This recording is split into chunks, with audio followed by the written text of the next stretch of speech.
Good evening, ladies and gentlemen, and welcome to Queen's University, Belfast. For those of you who don't know me, my name is Conor Houston, and I have the privilege and honour of being the Chief Executive of the SDLP. And as part of my role, I also lead on the New Ireland Commission. So it's a very special evening for both the SDLP and for our New Ireland Commission to see a full room and standing room only, which is great. So we thank you for taking the time. I know all of you are busy to be with us this evening, and I know you're going to enjoy a very thoughtful and interesting talk by our MLA, Matthew O'Toole. Over the last 2 years since we established our commission, it has been a space for thinking and ideas on the conversation about our future and about a new Ireland. And the purpose of this evening is for Matthew to outline some of the very important principles that are going to underpin both the conversation about a new Ireland and indeed our aspiration for a new Ireland. It is very much at the heart of our party's mission. We are now and will be a movement for a new Ireland. And I see many of the people who've been part of our movement for many years, many decades, and we have many new people joining this movement for a new Ireland. So thank you for being with us. We'll look forward to outlining in the coming weeks and months further events and activities that the Commission will be doing. We have workshops taking place right across this island with community and youth groups, engaging them in the conversation about the kind of society they want to be. We have policy roundtables looking at things such as health and the economy, education. And I think over the coming months, you're going to see a lot of activity and events and ways to get involved with the New Ireland Commission. So we'll look forward to all of you being part of that conversation. I'm going to hand over to Emma now, who's going to introduce the speaker, Matthew O'Toole. But thank you all for taking the time to be with us this evening.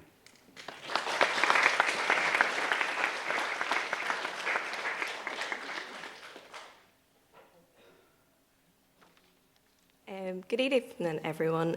So as Conor said, my name is Emma Murphy. Up until very recently, I was president of Queen's Students' Union.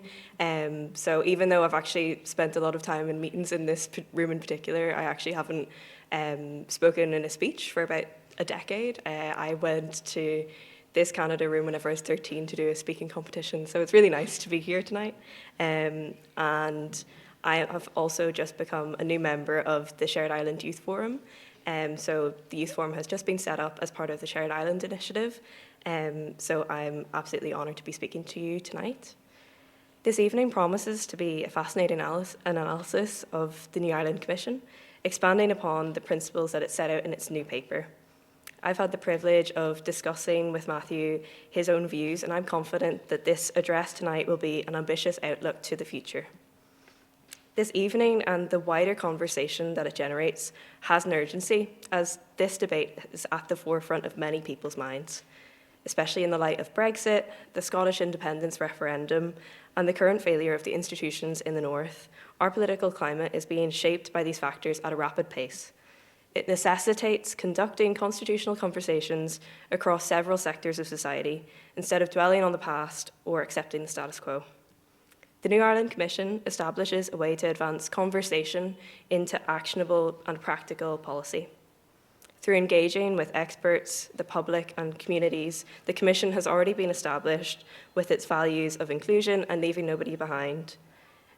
It's been founded on the example of the Good Friday Agreement, wherein well-informed citizens had the ability 25 years ago to decide for themselves their own future. Therefore, in time, I believe that the New Ireland Commission has the possibility to inform the voices of change and create a path towards reunification. In particular, I'm excited to hear about how a New Ireland can be brought about by democratic change. It is exciting as a young person to contemplate the future of this island in a positive way and to engage in its creation. Young people refuse to live in stagnation. They either leave and do not return or will rightfully demand change. Across identities and political divide, Stormont is failing to deliver for them. The alternative is to come up with new, innovative ways to govern as well as to contribute to society. Young people are the future of this place, and I'm especially delighted to see so many in the audience tonight. I am personally fed up with apathy in politics and the attitude that politicians here are not levers for change. I'm eager to think about, listen to, and participate in this movement, as I hope that you are too. I think that Matthew's introduction cannot be highlighted enough that Matthew's address is really delving deep into these topics. And I, for one, can't wait to hear it. So without further ado, I'm going to introduce Matthew O'Toole to the lectern to begin tonight's keynote address. Thank you very much.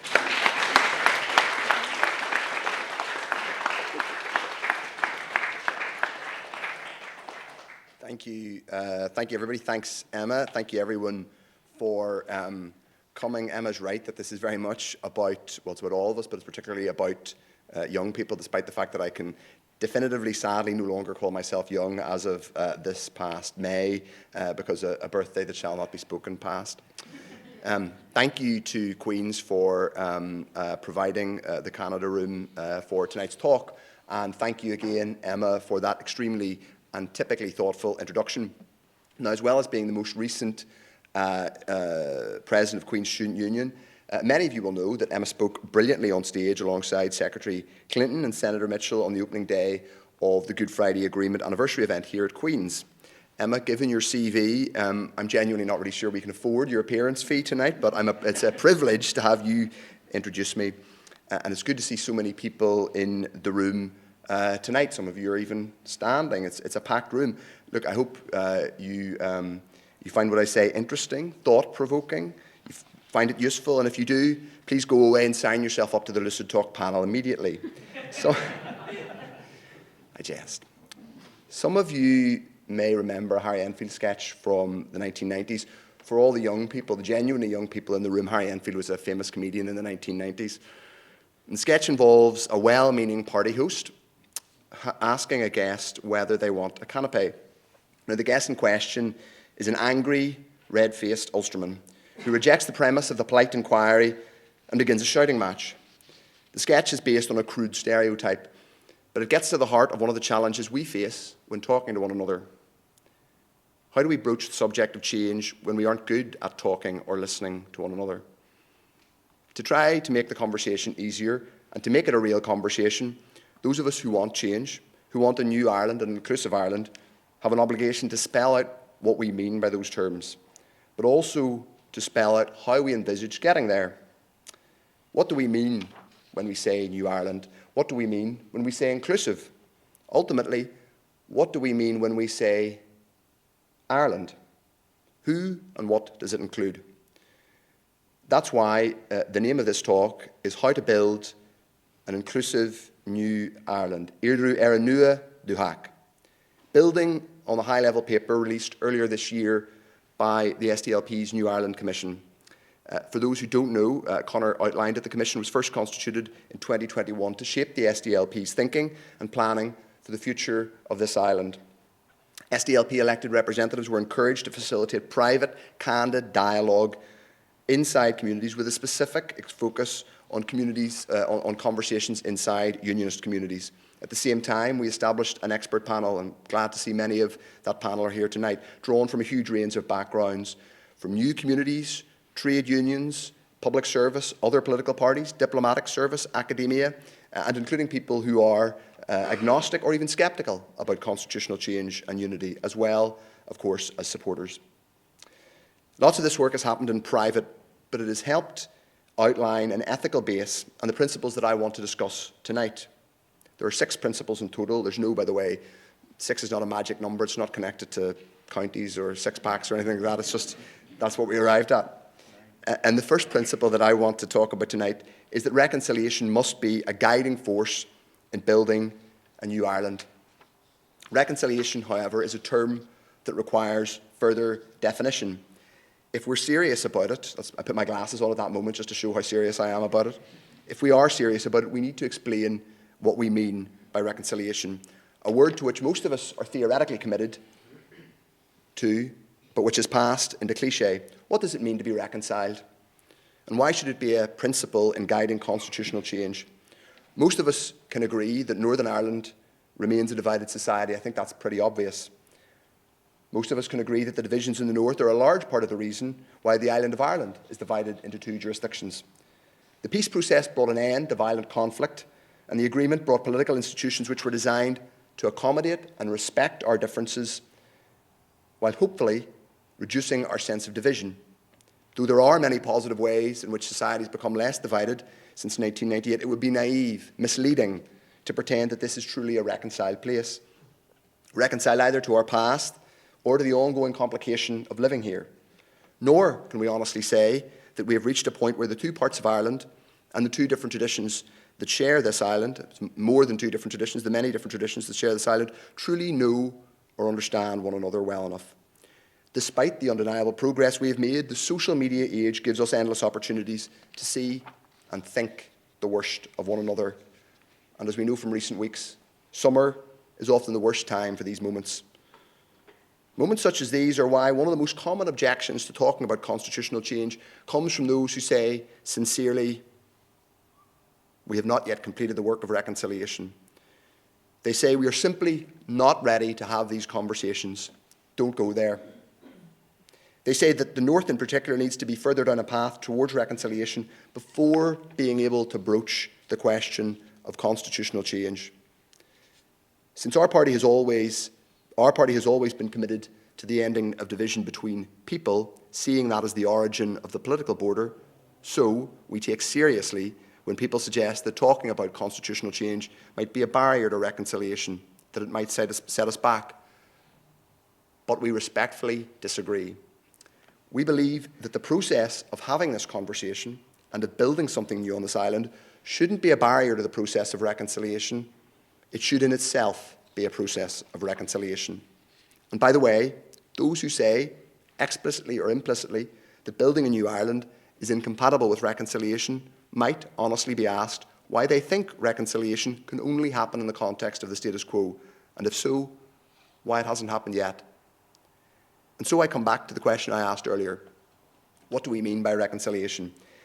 If it means anything, it has to mean not an event or even a process, but a way of living and a way of approaching the predicament of living in a place with a complex, uneven history, littered with trauma and injustice. As Hume said many times, none of us chose to be born, let alone born into any particular identity or community or allegiance. We all share that accident of birth. And so perhaps reconciliation means empathy. Perhaps it means looking for the best in one another and not always assuming the worst. Exercising that choice can be a challenge, not least when social media, sometimes the traditional media, tempt us into reaction and occasionally overreaction when we see demonstrations of insensitivity and a lack of empathy, as we do every summer. It takes effort not to take offence or leap to the worst conclusions about one another, but it also takes effort not to give offence, to pause and consider how our words or actions might be taken by others, and that requires empathy. This is a particular burden on those of us who seek a new and inclusive Ireland. If one of our enduring criticisms of the status quo is that it's failed to create a context in which we can reconcile, in which we can empathise with each other, then we have a particular obligation to show in word and deed that the new Ireland we talk about and advocate for is one where reconciliation isn't just a cliché, but a founding principle and a way of living. Some believe that reconciliation must mean some level of agreement on the past. Others have rightly said complete agreement is impossible. For a start, which past are we talking about? The most recent troubles, the history of this place since partition and the creation of Northern Ireland, or the long history of Britain and Ireland, which is full of conquest, injustice and often cruelty, but also fruitful exchange of ideas, people and culture. In short, there are different histories which contradict and complement one another depending on how the history is interpreted. But while perfect agreement is unrealistic, no two historians agree on everything, there is a problem with an approach to the past which says, at a political level, we'll have our narrative, you have yours. We'll sing our songs, you sing yours. We'll commemorate what we like, however we like, and you can do the same. Because that view tends to absolve us of the duty of empathy, of seeing ourselves in each other. At its worst, it allows for trivialization of past violence and present trauma, and we become, as Van Morrison sang once, determined not to feel anyone else's pain. A duty of empathy is essential for those of us who want to build an inclusive new Ireland. One reason why for most of the history of Northern Ireland, while for most of its history Northern Ireland struggled to win the consent of the nationalist population, was that few, if any, unionist politicians seemed to feel a duty of empathy to the minority it was created along with this jurisdiction. That duty of empathy, as I said, lies at the heart of reconciliation, and we have seen examples of it in the past. The late David Trimble, all his life a convinced unionist, used his Nobel Prize lecture to find words that gave an account of the experience of non-unionists in the Northern Ireland state. It was, he said, a cold house for Catholics. Those words represented a small but important moment of empathy, of looking at the past from one another's point of view, without conceding any point of principle. The task for those of us who want constitutional change is to explain how building a new Ireland can itself be a process of reconciliation, of talking about the future in a way that acknowledges the past and present experience of others, and has a broad enough vision of the future in which they can be included and integral. That is why we place reconciliation, the duty of empathy, at the heart of our work and the top of our list of core principles. Being guided by reconciliation leads appropriately to the next core principle I want to talk about, which is embracing our diversity. Like the concept of reconciliation, it can be drowned in cliché, but it is core to everything we want to build. This university is the most famous landmark in South Belfast, which I'm proud to represent. Queen's is a microcosm of the diversity of South Belfast. Indeed, it's one of the engines of diversity in this city. It welcomes staff and students from nearly 100 countries. While South Belfast and Queen's specifically are among the most diverse pockets in Ireland, this island as a whole has benefited from becoming less homogenous. The proportion of people living in the north who originate from outside the UK or Ireland doubled over the last 20 years, though we still lag behind Britain and indeed the Republic. In the south, the proportion of migrant and non-white populations has risen faster than in the north. I and my party are proudly supportive of migrant communities on both sides of the border, but also of the good that a more diverse and inclusive Ireland has done us. And this is notwithstanding the fact that we need to do better in many ways, from provision of support for refugees and asylum seekers to tackling barriers migrants face as they navigate this place every day, including sometimes profiling when they simply cross the border. More diversity on this island should free us to think more creatively and generously about what we mean when we say the word Ireland and what we mean when we say Irish. In preparing for these remarks, I spent some time surveying the findings of the original multi-party New Ireland Forum convened in Dublin Castle 40 years ago for the political geeks among us, and I think there are quite a few in this room. They are actually quite interesting, and there's still a hard copy in SDLP headquarters, which I managed to dig out and spend a few hours perusing. One of the contributions was from Sean McBride, former UN diplomat and Irish government minister. McBride offered the homogeneity of the population of the island of Ireland, which was obviously then almost exclusively white and Christian and pretty religiously devout, as an argument against the border. His arguments seem dated now, not just because they downplay the real divisions that existed between the relatively homogenous populations in Ireland, but because the island of Ireland in 2023 is increasingly diverse and secular. It is true that the achievement of winning independence for most of the island was followed by what virtually everyone now accepts was the development of a state that was too confessional and too narrow in its concepts of what Ireland and Irishness should mean. But there has been a transformation south of the border, not just in terms of economic performance, which I will come on to later, but from a deeply conservative, monocultural society to a multifaceted, modern European one, comfortable with the pluralism that comes from immigration and comfortable with the expansion of the concept of who and what can be Irish and what rights a republic should guarantee its citizens. That modern republic is in many ways the direct opposite of what happened for large periods of the 20th century, when outward emigration helped reinforce a sense of cultural and social uniformity in the independent Irish state, which in turn reduced not just economic potential, but left vulnerable citizens powerless in the face of overwhelmingly powerful institutions. All of that has changed, and changed utterly. Not only has the sense of Irish identity expanded to include new communities, so too have the rights of citizens expanded, and unusually in the democratic world, rights for LGBTQ people and women have been expanded via popular referenda. It is far from perfect. But when we talk about building an inclusive new Ireland on the whole island, one without a border on it, it is worth acknowledging how remarkably far the Republic has come in terms of expanding its concepts of who belongs and what rights the state owes them. The challenge for those of us seeking to build an inclusive new Ireland is whether we can take the next and most historically challenging step of imagining a state which doesn't just accommodate, but encompasses and celebrates all of the identities and traditions on this island which have existed here for centuries. We should be honest. Achieving this will be harder than aspiring to it. The Good Friday Agreement provides a model for us, what we call in our principles document a foundation stone, esteeming as it does the equal legitimacy of British and Irish identities on this island. It also guarantees the right to a choice of citizenship, or indeed dual citizenship, whether sovereignty lies in London or Dublin. Indeed, there is a broader commitment that the sovereign government in a united Ireland must act with rigorous impartiality on behalf of all the people in the diversity of their identities and traditions. So this is one reason why a new Ireland will have to be founded in respect for our diversity. It's in an internationally binding treaty. This will mean us having honest conversations about how we believe British identity, which takes a variety of forms, some particular to Northern Ireland and others more general, will be celebrated and protected in a new, inclusive Ireland. We should be honest about the kinds of challenges we have to navigate to make that happen. The new diversity on this island and the more inclusive concepts of Ireland and Irishness it has brought, that I've just been talking about, have largely been about embracing new arrivals from other parts of the world to an independent European republic. But where is that independence won from? It was won from Britain, once the most powerful empire on earth.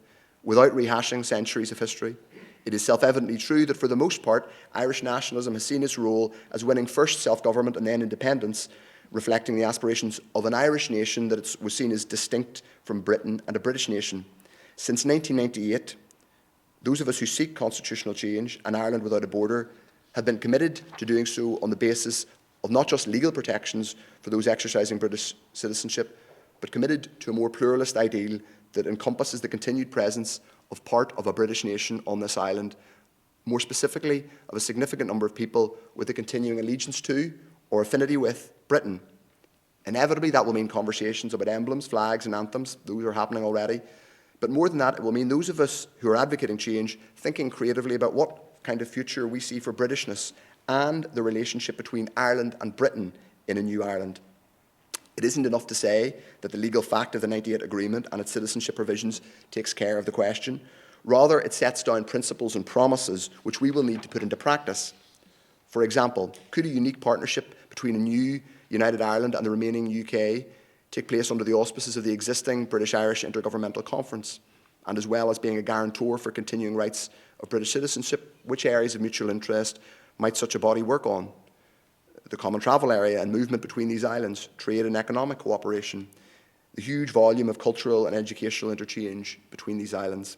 Discussing the need for continued partnership is not just about practical cooperation, but about demonstrating that we take seriously the Good Friday Agreement commitment to cooperation and partnership between these islands. If we are serious about embracing our diversity as a core principle for change, we should be able to reassure the British people of Northern Ireland that things that are precious to them will still exist and be esteemed in a new Ireland. There will still be a Remembrance Sunday and esteem for official reflection and commemoration of service. Though we will be living in a republic, might we explore ways the royal family could continue to have a meaningful role in the lives of those who feel loyal toward them, while they will no longer hold official positions in the institutions of the state, which will be a republic? Could they take on and continue roles as patrons of charities and other organisations? As well as continued access to BBC services, could we explore, via the partnership I talked about, some continued role for the BBC in terms of programme making? This list is not exhaustive, and they are only suggestions at this stage for discussion, nor is it designed to pretend that after a successful vote in favour of a new and united Ireland, nothing will change. Of course it will. Why else would we bother? But making diversity a core principle of the new Ireland we seek isn't just an ethical fulfilment of the principles of the Good Friday Agreement. It's a practical way to build a substantial coalition in favour of change, which we will need. And diversity doesn't just mean finding structures to accommodate Britishness. It means all of us reflecting on what we mean when we say the words Ireland and Irish. Can those terms and concepts encompass, yes, the British identity, but also the varieties of Northern Irish identity that exists and sensibility that exist here? John Hewitt famously talked about his own multiple layers of identity, European, British, Irish, and Ulster. Remove one and you reduce the others, Hewitt said. Many of us share a mix of identities, even if not precisely the same ones or in the same order as Hewitt, and I don't. But until a few years ago, I was a Londoner of long standing, a city I loved and still feel connected to, where my first son was born. While in London, my sense of being Irish was enhanced while there as an exile by feeling connected to the long and varied experiences of the London Irish, the Irish in that city, both glittering and humble. And sometimes when I'm in Stormont or thinking about Stormont, I long to go back to the Marquis of Granby, a great London Irish pub where I could escape to and watch GAA. Many of us who think that this island will only reach its full potential without a border will also have our own connections to Britain, dense webs of family, friendship and football support. Choosing a different path for this island doesn't have to mean cutting off those ties, and it won't. Of course, the advantage of EU membership was that it allowed for multiple levels of identity and affinity. It allowed for complexity. Northern Ireland, the north of this island, Ulster, will remain complex, even in a new Ireland. So how can we turn that complexity into a positive for the whole island? When we talk of diversity, we don't just mean diversity of identity or creed, but of opinion and perspective. If there's something we Nordies can agree about ourselves, it's that we have a distinctive voice and a propensity to use it loudly. We can be thran, we like to slabber, and as well as orange and green divisions, we have had movements from where our thranness, from our thranness came historic flowerings of radical and non-sectarian movements for change. The Enlightenment, Presbyterian radicals and intellectuals of this city, so prominent in the United Irishmen, the various manifestations of the Belfast labour movement, and of course the civil rights movement, both of which form a core part of our party's DNA. Ireland at its most inclusive means drawing strength from this diversity. Notwithstanding the immense success that is the modern republic, where it has gone wrong historically on social issues or banking regulation has often been because a flawed consensus has not been sufficiently challenged. Well, if there's anything us Northerners hate, it's consensus. The serious point is that from our diversity should come our strength. Belfast can once again be that fiery northern star of debate and sometimes dissent in a new Ireland. That radical lineage brings me to our next principle, which is that no one in Ireland, on this island, as we move forward, should be left behind. It should be no surprise that a party like ours, with its roots in civil rights and labour politics, seeks change not merely for reasons of identity, and certainly not so that one group can claim an historic victory over another. That would be an anathema to everything that we have always stood for. We've always believed in the transformative power of people spilling their sweat rather than their blood in pursuit of better, more fulfilled lives, a healthier population, and a society where more people can meet their full potential. But 25 years after the Good Friday Agreement, it would be fanciful to claim that we are close to achieving these things in our current arrangements. While post-1998 generations have grown up mostly without the scourge of violence, we have not yet transformed life chances through the economic opportunities presented to us. As a study from Queen's University economists earlier this year showed, there has been very limited observable peace dividend in economic terms. Though the Northern Ireland economy has, of course, grown significantly since 1998, it has not meaningfully closed the gap with the UK average in GDP per head, and it's fallen sharply behind that of the South. Productivity in Northern Ireland is consistently weak, usually the lowest in these islands. That is partly a reflection of the high levels of early school leaving relative to the Republic, and also the lower proportion with technical and FE, further education qualifications. Of course, Northern Ireland does produce lots of high-achieving school leavers, more often than not producing the best A-level results in the UK. Why then does our economy perform so consistently badly? As research from the Economic and Social Research Institute has shown, it is in part because the relatively narrow strata of top-achieving school leavers are followed by a shamefully long tail of people leaving school with poor or no qualifications, and at much higher proportions than south of the border. They are quite literally left behind. Left behind as high numbers of those fortunate usually grammar-educated students, leave Northern Ireland, either to go to university or to find work after they graduate. And so we repeat the vicious cycle of failing to adequately educate enough of our young people and exporting a shamefully high proportion of those who do succeed, which in turn prevents us from attracting enough well-paid jobs through either foreign or indigenous investment. And that, again, reinforces our low productivity and low skills, and so the cycle repeats. I don't list these bleak statistics or observations simply to score points, but they are unarguable, even if some find them difficult to hear. The Republic performs strikingly better as it is, with both wages and productivity around 40% higher than in the north. Sceptics of these arguments will point out that in southern regions outside Dublin, especially in border areas, there is closer outcome in outcomes north and south. So Derry and Donegal are closer to one another than Dublin, for example, is to the average part of the north. Of course, what that argument might illustrate is that border areas, both north and south, suffer from economic distortions derived from the presence of a border and would benefit from working together to overcome them. To be clear, GDP, GVA, and productivity are only relevant in that they tend to correlate to a society's ability to provide decent lives for its citizens, both through rewarding well-paid work and through the provision of the best possible public services. So our vision of leaving no one behind is about addressing the persistent injustice of low achievement and low ambition for our citizens. But it must also be a project to improve lives across the island. We know that despite the remarkable economic progress in the south, many younger citizens are frustrated at the cost of housing and the sense of an economy not run for them or their future. Building a new Ireland provides an opportunity for us to set priorities for the rest of the century, to meet huge challenges from the climate emergency, to automation, to an ageing population, but also to design a decent society that provides an opportunity for a decent life, rewarding work, and the best possible public services. Some of you might now reasonably be asking, how much will all this cost? And I promise to return to that question before the end of the talk. But before I do, I want to ask a question. When was the last time you heard a serious discussion in Northern Ireland politics about our long-term future? And no hands are going up, but I didn't ask you to put your hands up, so that's okay. I don't just mean our constitutional future. I mean a serious conversation about our priorities for 2030, 2040, 2050, and beyond, to a time when some or many of us in this room won't be around. It is now more than a decade since Northern Ireland had an agreed programme for government.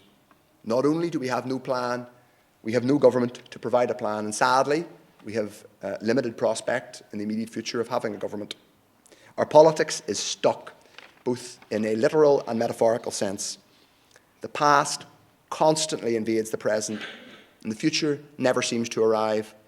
We have reverted to a politics based not on working together to address common challenges and ultimately break down division, but to one based on stalemate and permanent division.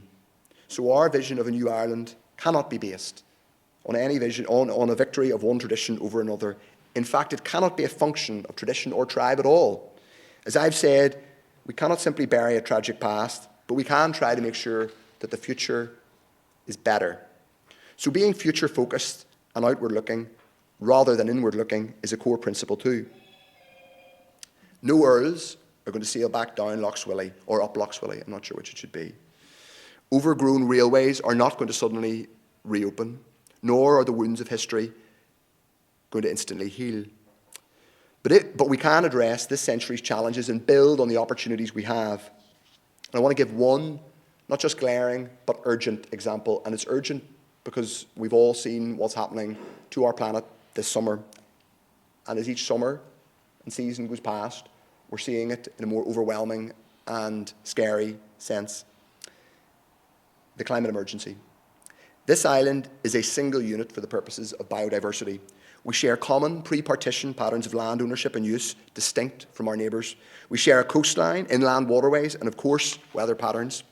We share an integrated electricity market and a transport network that is connected, not as connected as it used to be, that is connected but not integrated. There is no rational argument for the island of Ireland not managing its approach to the climate and biodiversity crises collectively, together. Let me just say this plainly. That is categorically not a question of identity or allegiance, but of how we approach what we know will be the defining challenge of this century for our children, grandchildren, and generations after that. As a windswept Atlantic island, can we combine the immense renewable resources that surround us with the engineering and manufacturing expertise at places like Harland and Wolff to create a generation of green jobs? Can we be a leader in climate mitigation by recovering our lost peatlands? Can we expand the native Irish tree cover on what was once Europe's most heavily wooded country? Can we deliver a proper all-island rail network that brings new and renewed connections, but also economic opportunities, whether to the powerhouse that the Dublin-Belfast corridor should be, or to the neglected border regions of the northwest? Can we ensure our rural communities, especially small farmers, are not just protected, but can thrive into the future by funding a just transition? These aren't romantic notions. They are urgent necessities and dilemmas. Neither jurisdiction on the island of Ireland has a good or even a defensible record on climate, and neither is on a trajectory to meet its climate obligations.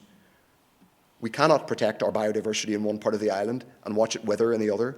We cannot expect farmers in Monaghan to be part of an ambitious transition, but not in Fermanagh, or vice versa, not just because it would be unfair or it would offend our sense of unity, but because it wouldn't work. This isn't about the battles of the past, it's about the practical challenges of the present and the future. Now, some will say, reasonably, maybe even some people in this room, can't these issues be dealt with in strand 2 of our existing institutions without the upheaval of constitutional change? No party is or has been more supportive of those institutions than ours. Yes, they could be doing much of this work. And if the institutions return, we will be arguing that they should.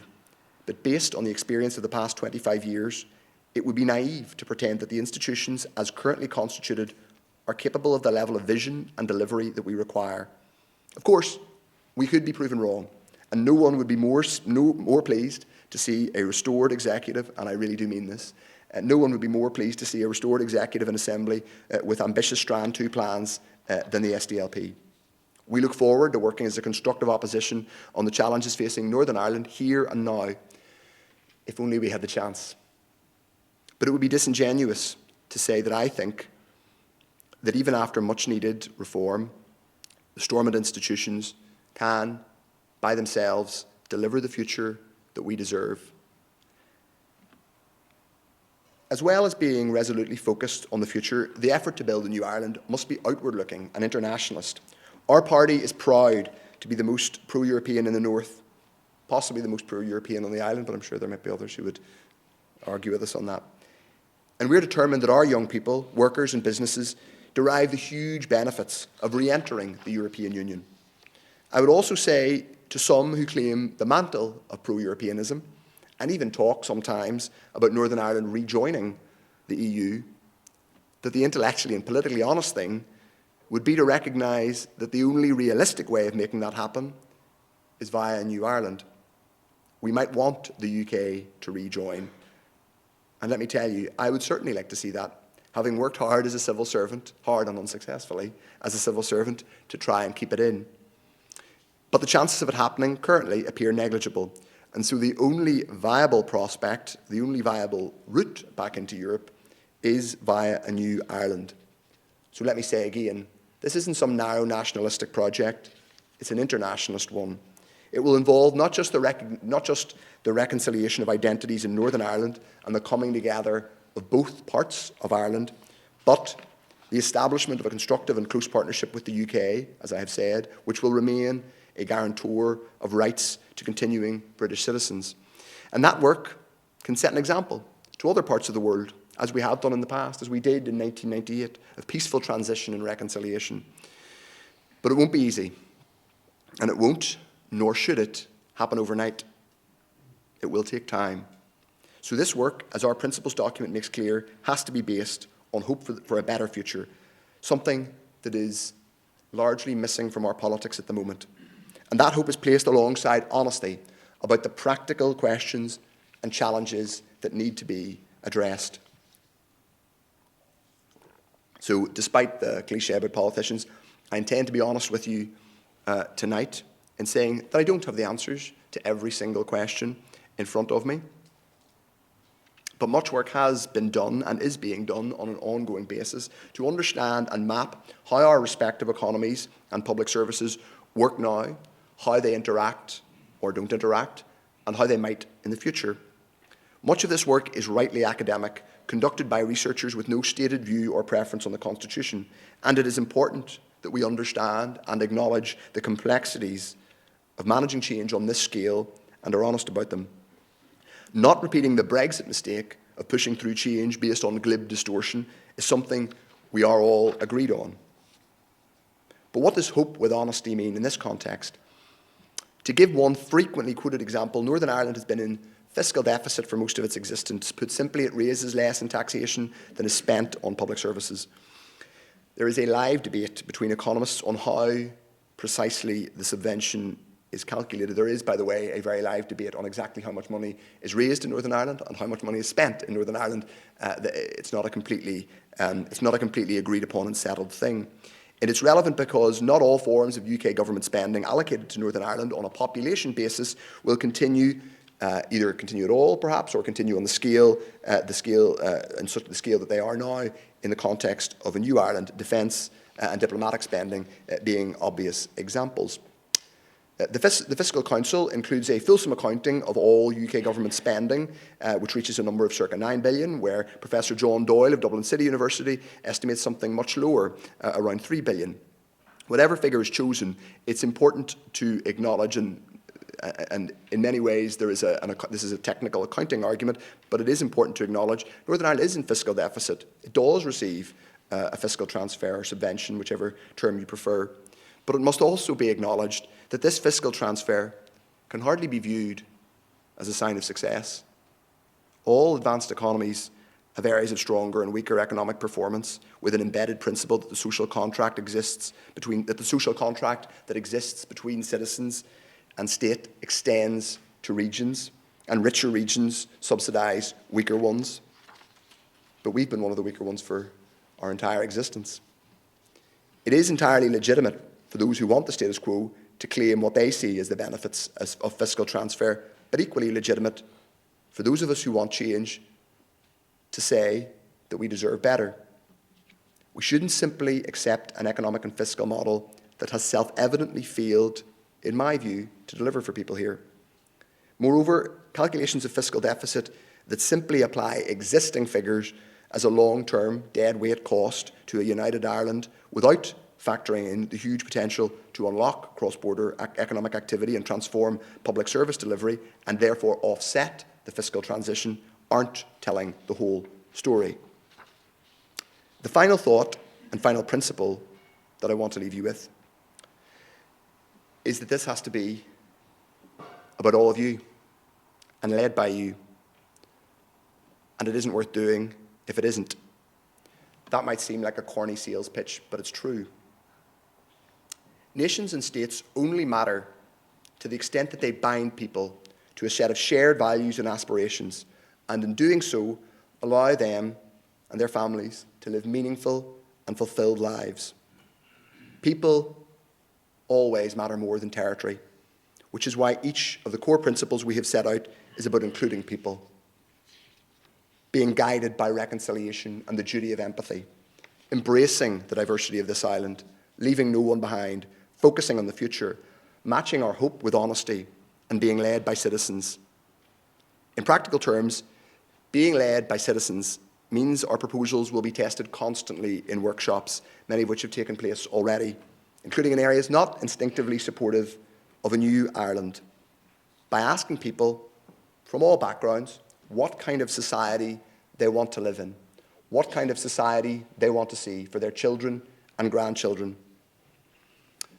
We think that the ending of division on this island can unlock so much potential for all of us here. But the biggest prize, if we get it right, will be gradually breaking down the division between the people here. We've gotten too used to feeling disenfranchised and disheartened about our ability to make real change. And there's the abiding anxiety that if we plan or talk about a better future, we might inadvertently end up with some of the past. But it doesn't have to be that way.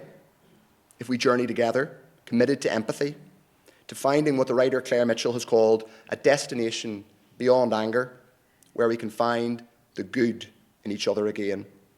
And if we can achieve that, then we can achieve anything together.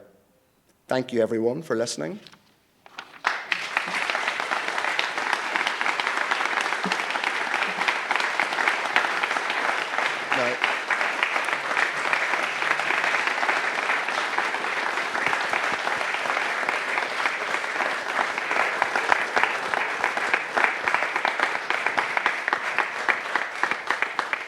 I'm going to take some questions. Thank you very much, Matthew. Yes, I'm going to help to facilitate. I'm sure there's plenty of questions after Matthew's thoughtful remarks. So obviously just raise your hand. Gareth will come with a microphone. If you just wait till the microphone comes, because we're live streaming this event, it's just to allow people to hear your questions. And please, if you can, say who you are, and it's just helpful so that we know who's asking the question. So you had your hand up first. We'll go here, Gareth, to the front.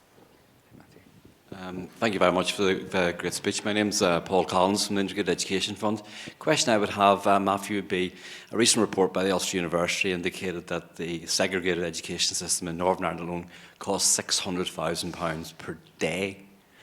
How would the New Ireland Commission address this issue, that we do have a segregated education system in which approximately 92% of young people in Northern Ireland are educated on the basis of religion? How would you address that, and how would you bring that education system together in Northern Ireland, and also to merge that into potentially a new Ireland? Thank you, Paul.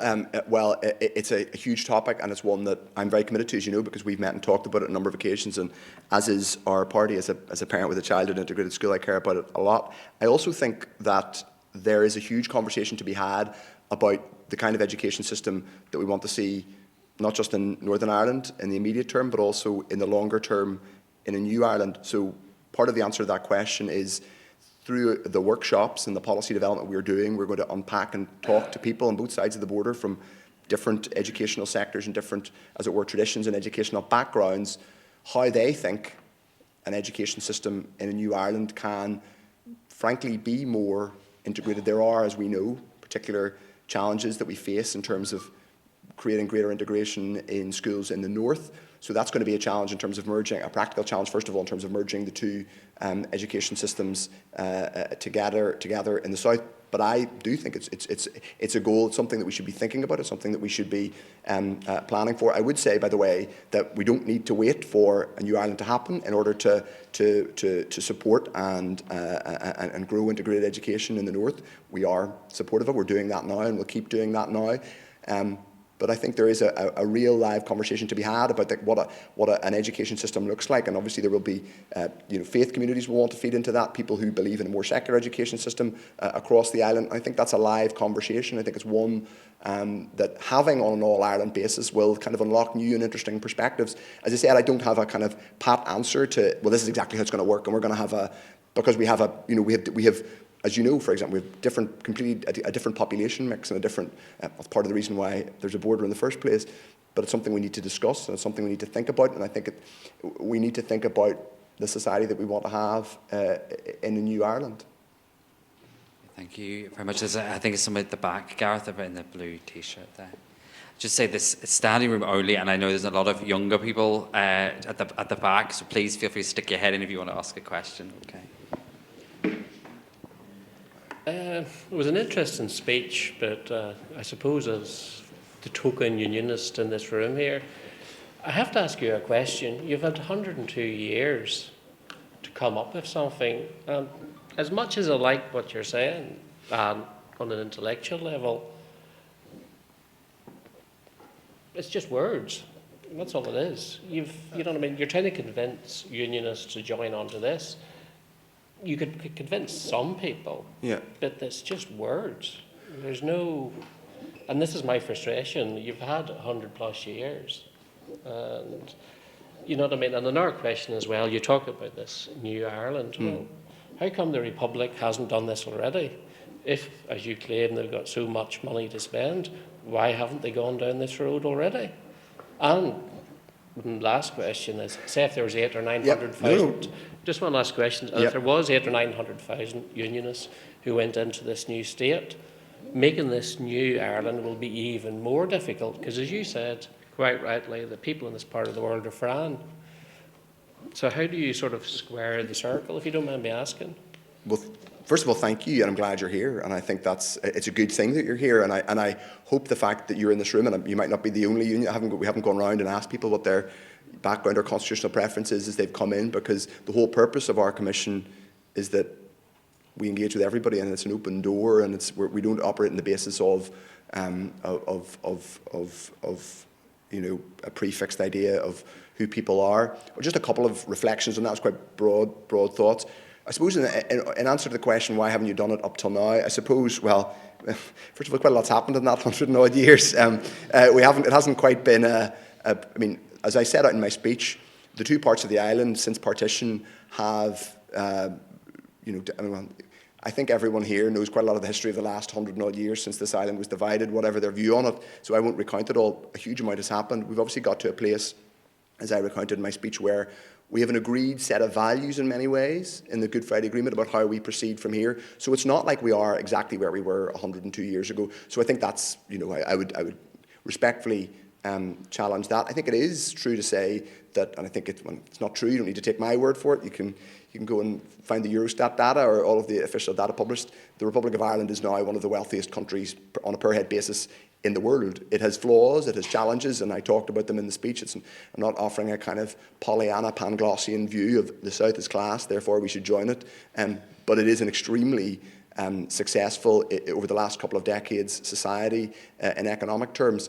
And I do think that in conjunction with, by the way, the fact that the UK has chosen to leave the EU, which has made it poorer and has worsened austerity and has made it, frankly, a less attractive prospect for lots of people who aren't natural, instinctive green nationalists, but are relatively pragmatic about the future, re-examine the potential for constitutional change. They want it done in a responsible, respectful, careful way, and that's what we're trying to do.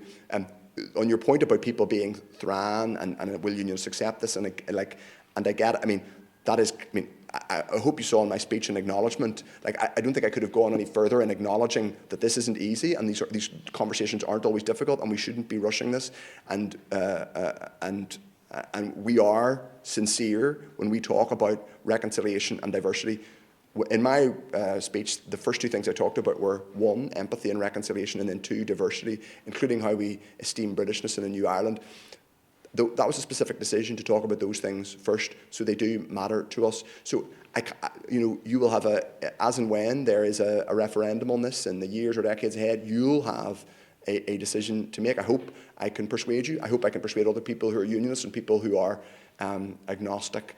I'm not sure there certainly aren't 900,000 voting unionists left in Northern Ireland. I think probably the UP and DUP would be doing better than they are if there were. But that there will be lots of people from British and Northern Irish backgrounds who need to be included. Very much so. Completely. I completely accept that. Hypothetically, the unionists who aren't voting are still unionists. Completely. But they'll still come out to vote, and they'll vote on that one issue. If only one issue. I completely accept that, and I hope you saw in my remarks and our approach in the Commission that we don't underestimate that challenge and we take it seriously, and we're committed to continued engagement in the most sincere way possible. Thanks, Matthew. Question at the front here. Thank you very much, Daniel, for a marvellous talk. I would agree with every word you said, I hope. Could I just raise one point which you touched on very briefly, and that is, I think, might be a problem within a united Ireland. If there were a border poll tomorrow, I would vote without a hesitation to go into united Ireland, because I have always been opposed to nuclear weapons. Yes. Ever since the first one was dropped on Hiroshima back in 1945, and I can remember that vividly, which puts me not in the younger generation, I'm afraid. But that's one reason why, one main reason. The other reason I would want to get back into the EU. But the main reason is because I would rather live in a small country without nuclear weapons than in a large country which possesses and deploys nuclear weapons.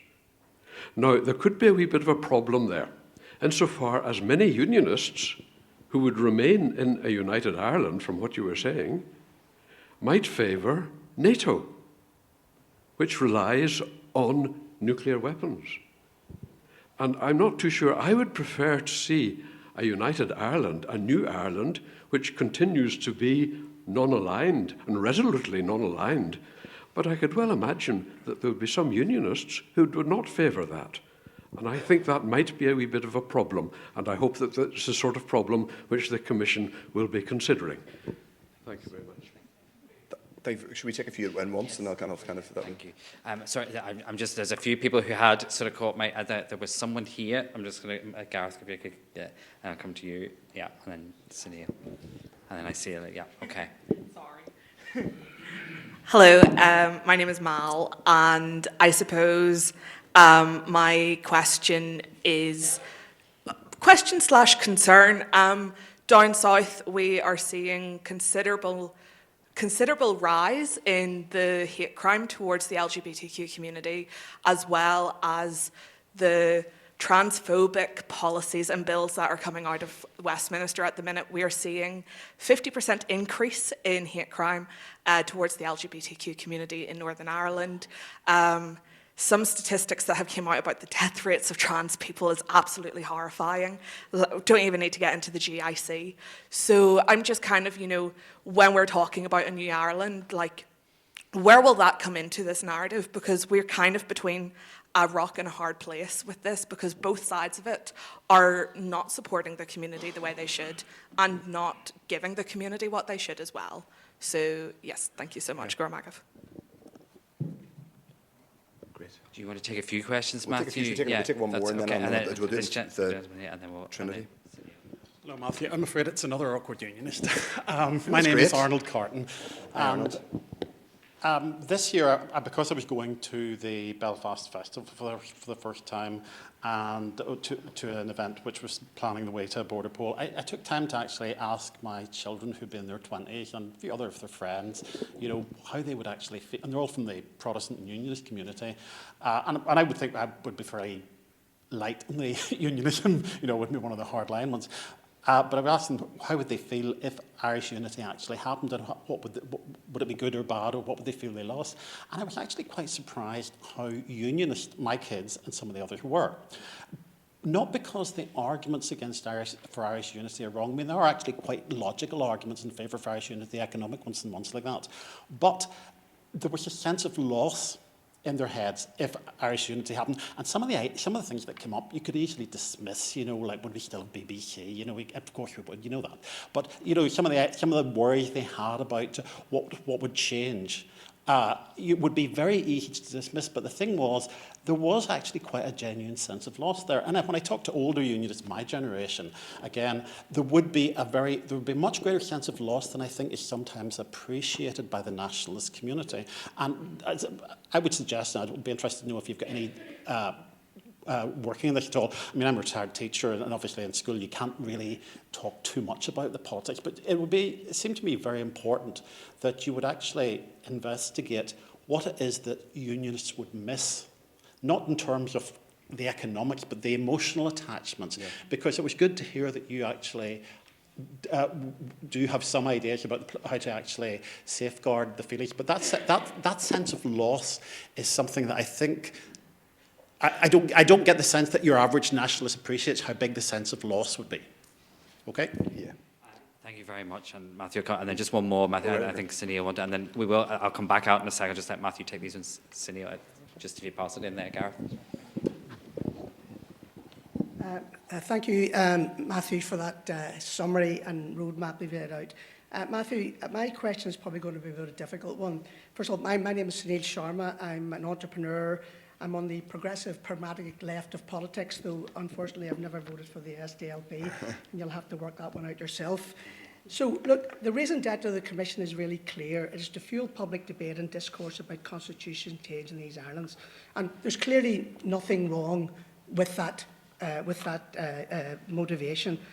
So my question is really about the party and where it fits going forward as part of the discourse. For a leadership that has presided over this party's electoral decline with recent polls showing you at a mere 6%. Should your social democratic values and your energy be focused here?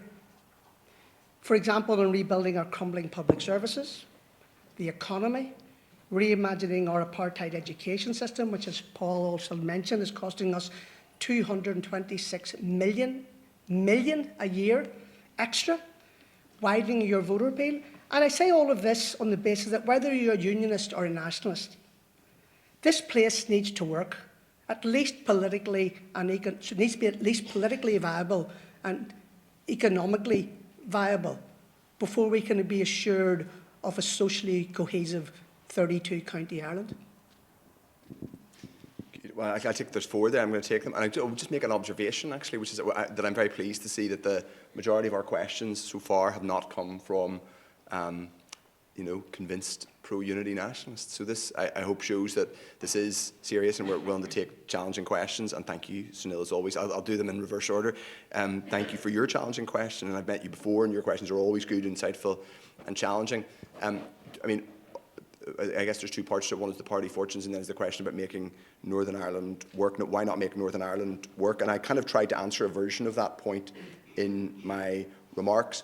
I suppose that the long and short of it, Sunil, is what if this is how to make Northern Ireland work? Why is that an illegitimate argument to make? Why shouldn't we unpack the question of whether planning to transition to, for example, you talked about our crumbling public services. It's clear that our health service, I talked about the climate change example. I could equally have talked about the health service. It is self-evident to quite a lot of people that our health service would be much more optimally arranged if there wasn't a relatively hard border in terms of healthcare. Now, clearly there is cooperation, cancer care in the Northwest, all island children heart surgery, things like that, but they're relatively discreet, important though they are. I was down in Enniskillen with some colleagues here for a day campaigning. We talked to the people at the Southwest Area Hospital. Now, that wasn't simply a kind of narrow parochial campaign to keep a local hospital open. That was about people asking an urgent question about the services in their area and a genuine, sincere question about how they, about the safety of getting people to Derry. And this isn't out with the fact that we need a serious conversation about implementing Bengoa and properly resourcing things, but it's also the case that they can't take people automatically to Sligo. They don't plan on the basis of cross-border healthcare. So I would genuinely and respectfully challenge the idea that talking about a new Ireland is not making Northern Ireland work. I would suggest that there's increasing evidence that this is how we make Northern Ireland work. Now, it's not easy, it's not going to happen overnight, and just to answer a couple of the points people made, if there was a border poll tomorrow, there isn't going to be a border poll tomorrow, and there shouldn't be a border poll tomorrow. That's the whole point of beginning this conversation on the basis not simply of let's have a border poll next Tuesday or next year, but about having a very long conversation about basic principles about who we are. So I guess I would say that. I would also say, in answer to that question, you will never find the SDLP sitting on its hands and saying, well, we're not going to go, we're not, what's the point in Stormont? What's the point in talking about?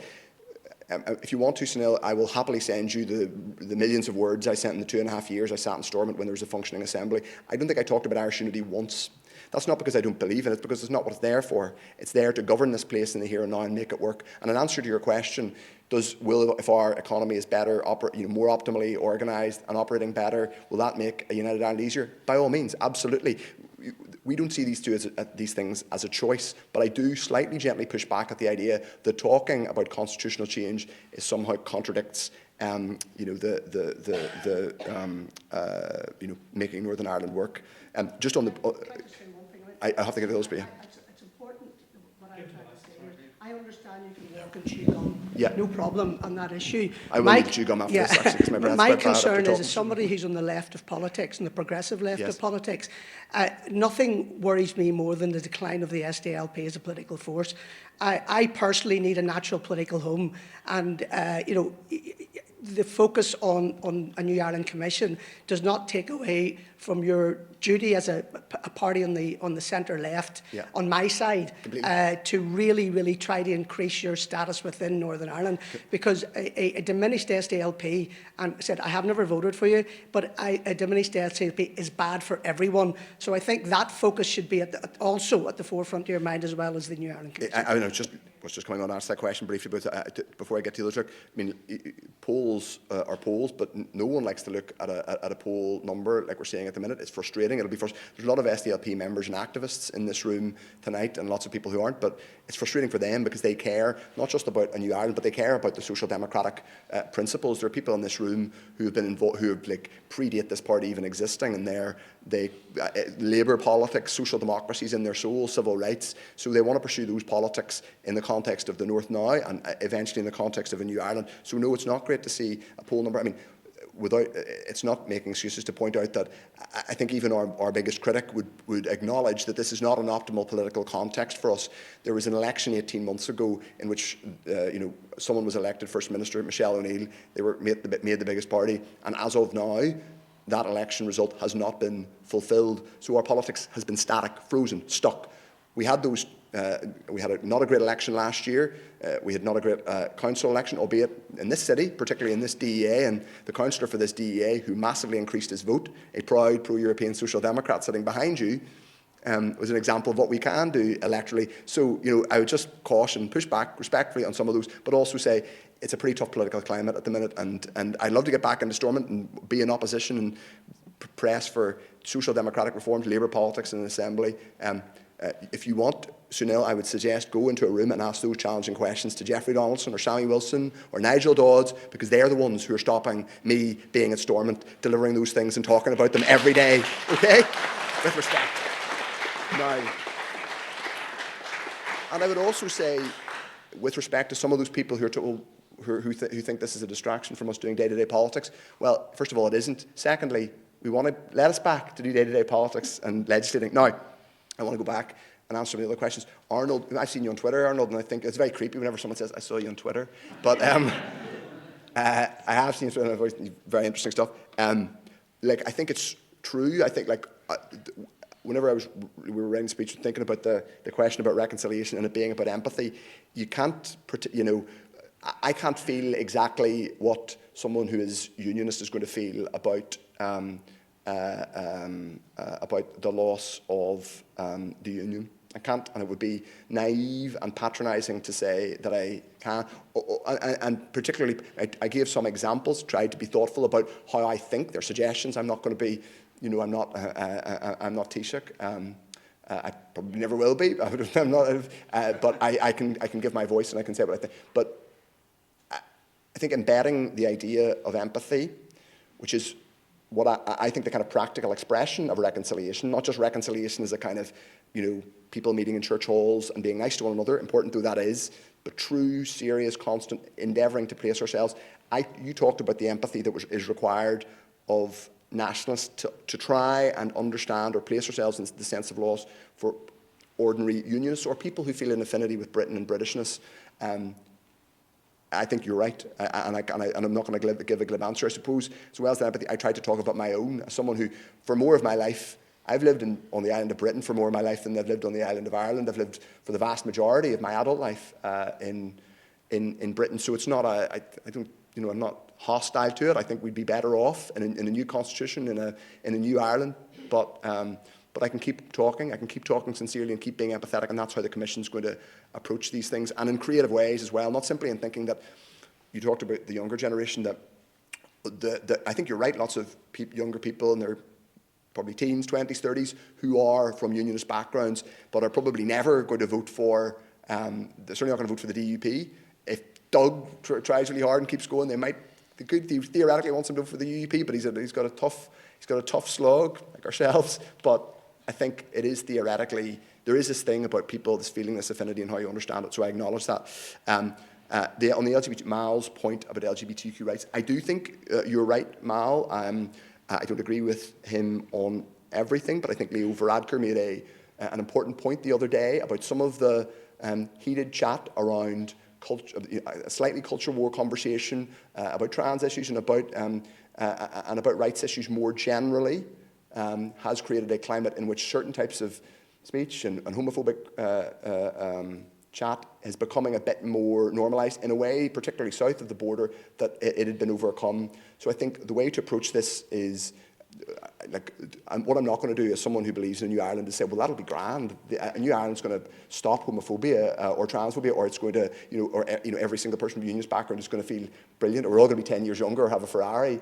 That's not what it's about. It is, in many ways, about, as I said, having a conversation about the kind of society we want to have and designing our vision on that basis, and that includes LGBTQ people.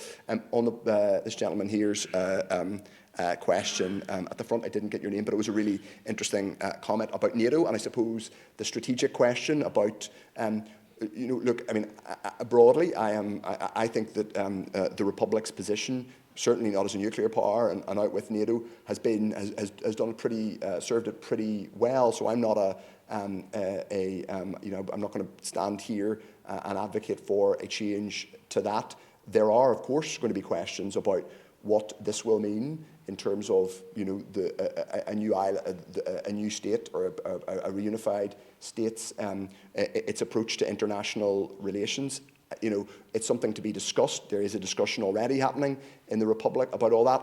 As I say, my position is broadly that I think being non-aligned militarily, but not politically unaligned. I mean, both sides of the Irish border are strongly on the side of the Ukrainians in the current aggression. I think it served it pretty well. But there are a whole range of questions that are going to be asked. I'm not personally.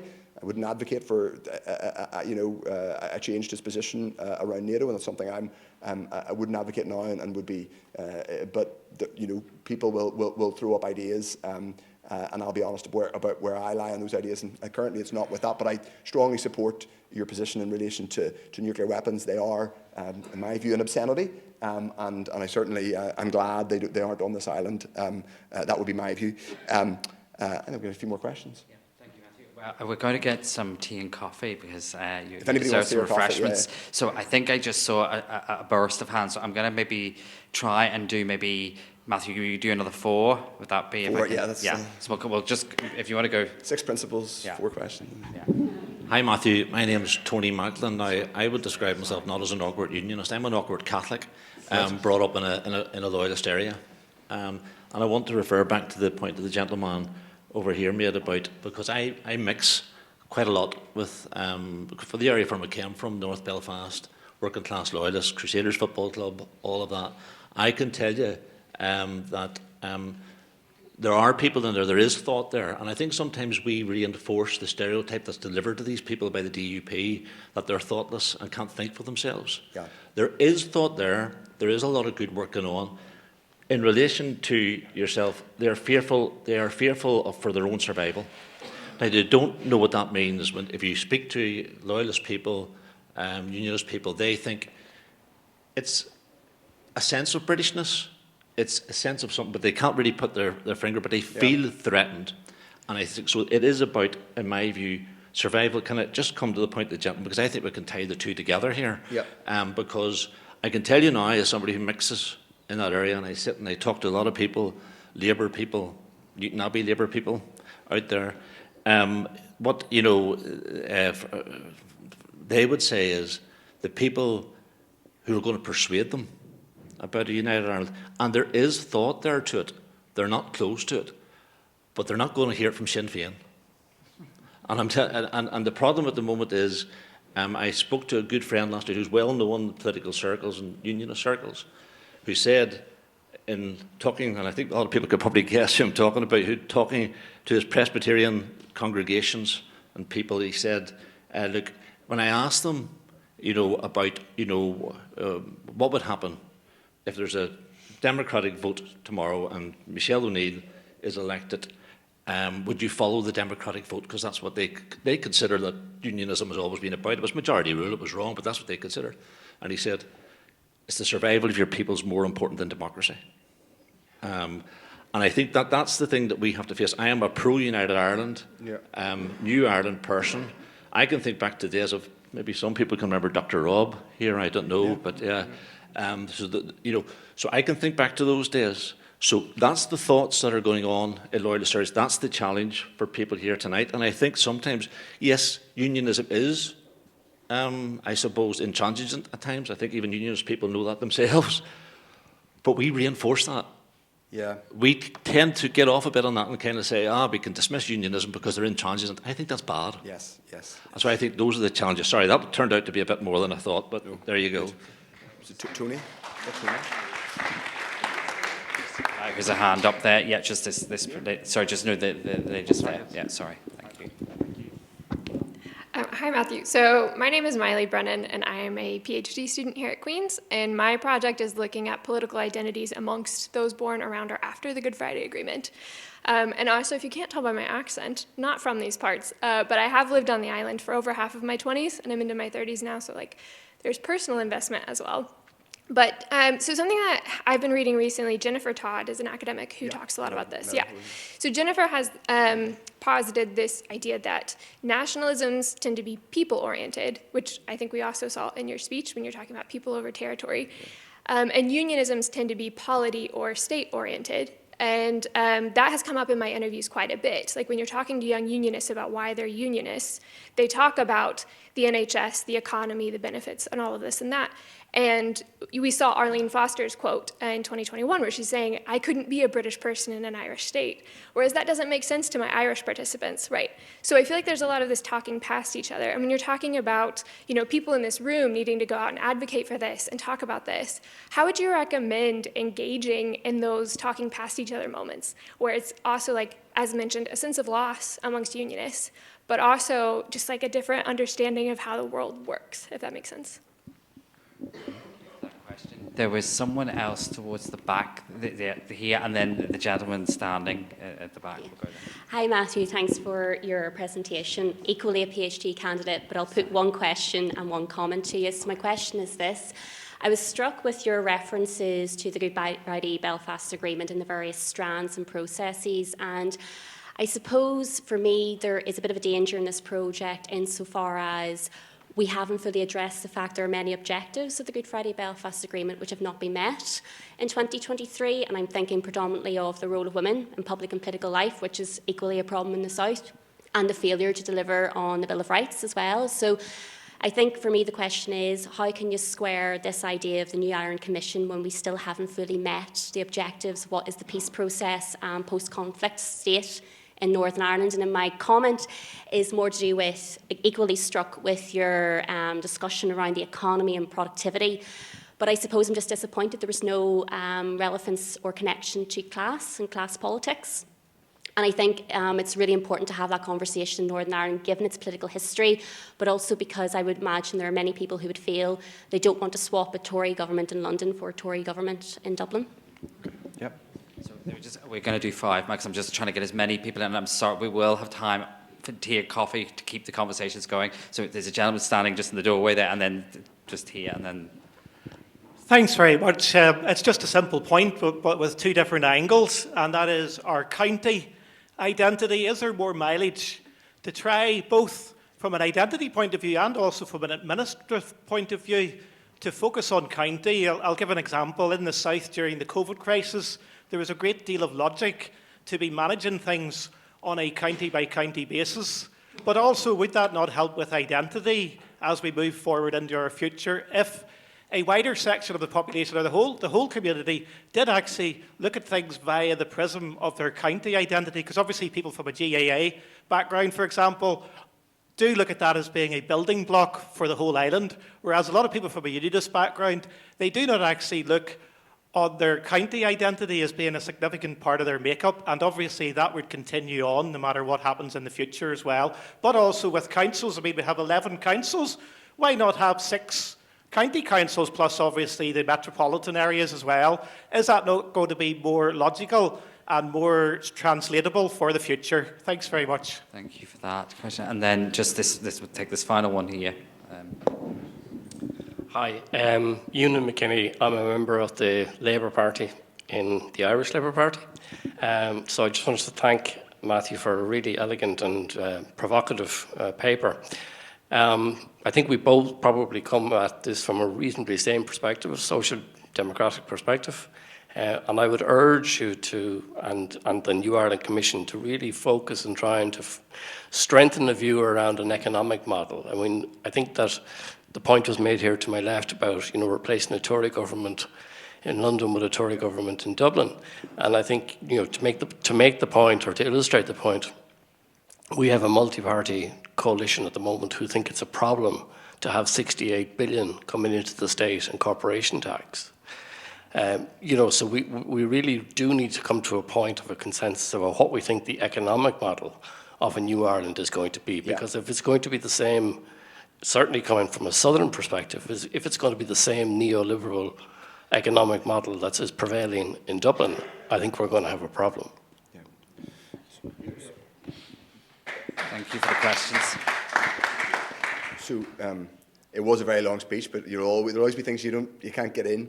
I think I agree with you. Basically, Union, that, and I hopefully reflected, perhaps not clearly enough, that there are flaws in the Southern economic model, and it is imperfect. The point I was trying to make from a social democratic perspective is that it is clear that, notwithstanding the flaws, and from a centre-left perspective, there would be critiques I would have of it. It has clearly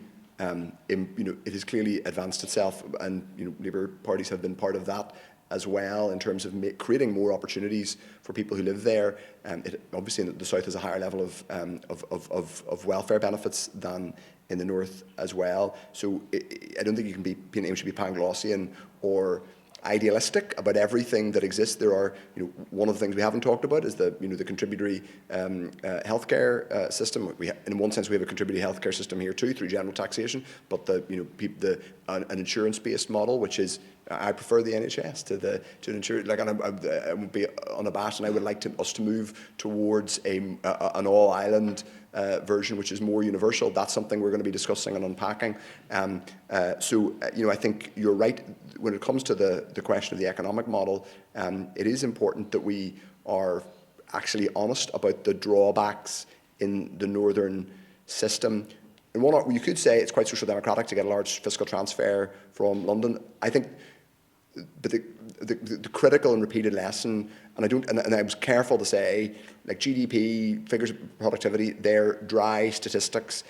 What they actually mean is failure for working people in this place, and people who don't work because they don't have enough opportunity. And that is, to come on to the next couple of points, actually a couple of other questions, particularly in working class unionist areas that are basically not analysed as, I know Leah, who asked the question, has thought a fair bit about this, as the kind of post-industrial communities that they are, and that is something that we need to think about and talk about. And then on your point, Leah, about class, I'll come on to your point and then I'll come back to, I think, is it Gareth, about county identity. Leah's point about class is really critical. Like, when you're talking about this, and in writing my remarks, you do very often, it's like driving a car on a road which has a camber on it when you talk about change here, because very often you will slide back in, as I did a lot in that speech, to talking about unionist, nationalist, British, Irish, and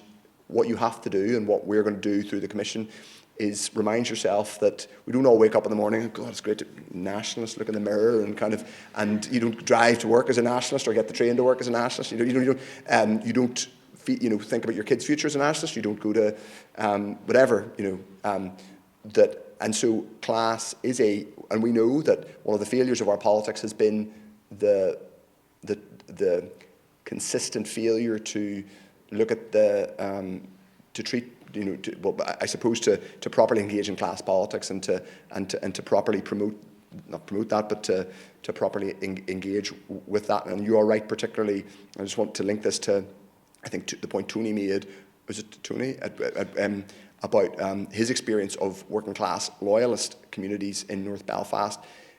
We do, of course, constantly pigeonhole people as green and orange entities in this place, even though we're all much more complex than that these days. We all have different classes, different ages, and a whole range of different backgrounds. How we find a way into talking to people from those backgrounds is really important, because, as I said and tried to say at the start of my remarks, part of having a conversation with somebody is just inherently difficult.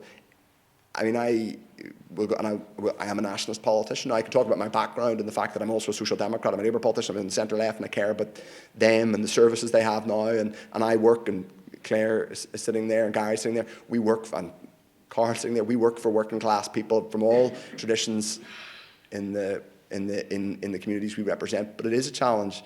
I come back to this point about empathy. It'll have to be about empathy, and it'll have to be about convincing people that we're sincere, and that is completely critical. Gareth, you had this point about county identity. It is really important. I actually had a conversation not that long ago with the Bishop of Down and Dromore. Now, confess to not being religious myself anymore, but the River Lagan actually is a relevant county boundary in the Church of Ireland, but not the Catholic Church, if anyone's interested.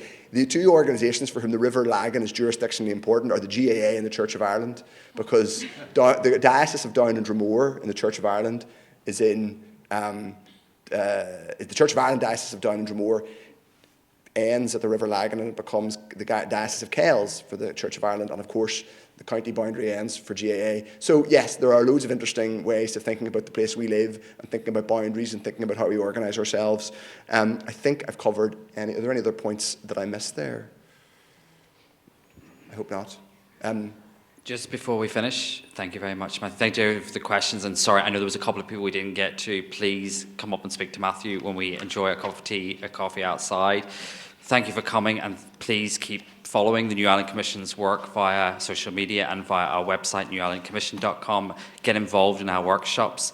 Book a workshop for your community or youth group. We're always delighted to come and participate. But just to close the evening, I'm going to call upon the MP for South Belfast, Claire Hanna, to just say a few words in closing. Thank you. Thank you very much, Conor. Sorry, unexpected. Just to thank you, as Conor and as Matthew have all said, thank you for coming and for engaging, and particularly to Matthew for putting so much thought into setting out something that is coherent but is optimistic and real as well. And we have been very clear as a party since our inception, who's tried to make things work, and has certainly been very much acknowledged the change in Northern Ireland, that we're in a different Northern Ireland since 1998, and have given our heart and soul to making that work. We unashamedly are optimistic and want to see something more. We are very, very focused on the here and now, but we are also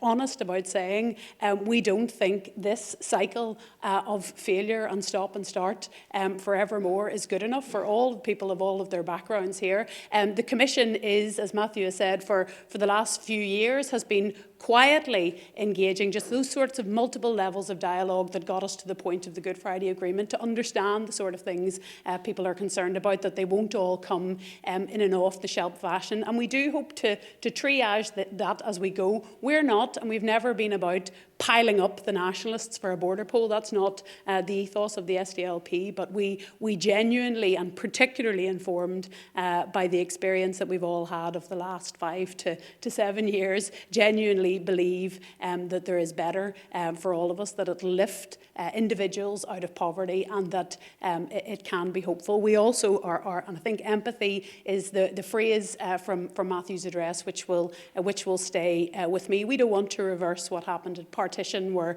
basically a large minority were trapped into a state with which they felt no allegiance, and we've been very, very clear that we want to build that and to get it right for all the people for whom that's possible. So thank you very, very much for coming. I think it shows that there is a demand and an interest in this conversation, and for people to go through it honestly and openly and intellectually, and I hope we'll be able to continue the conversation over a cup of tea and over the months to come as well. Thank you very much.